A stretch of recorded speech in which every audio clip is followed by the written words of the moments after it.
Bonjour, c'est Virginie and you are watching French Truly TV, your destination to truly become a little bit French. When your native language is English, the French conjugation is challenging. So much more difficult to memorize than in English, right? Every tense is different, every ending is different. Sometimes they even look like different words entirely. It's frustrating. So, I have something really good for you that I use with my students.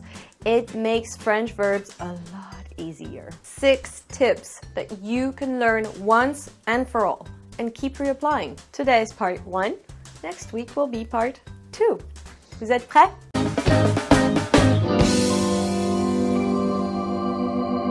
Before we start, I need to remind you that there are 3 groups in French conjugation. The first group, le premier groupe, is for regular verbs ending in ER.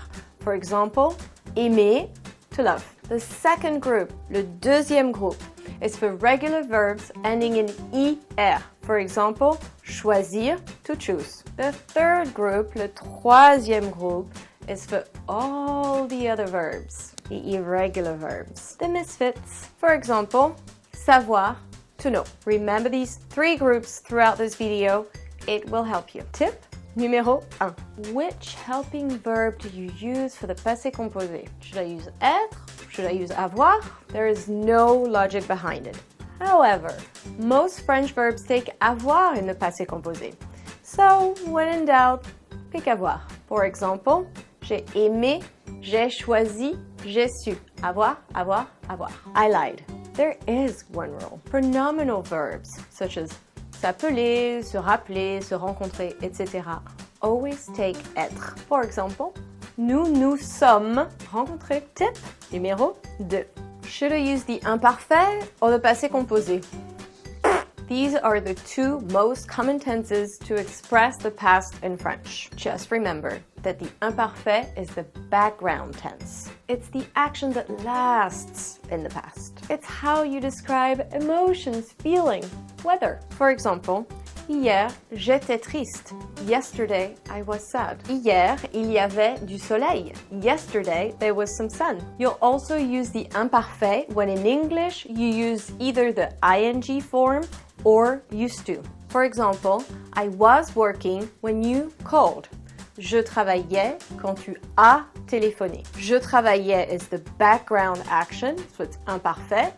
Tu as téléphoné is passé composé. Or, when I lived in Europe, I used to take the bus everywhere.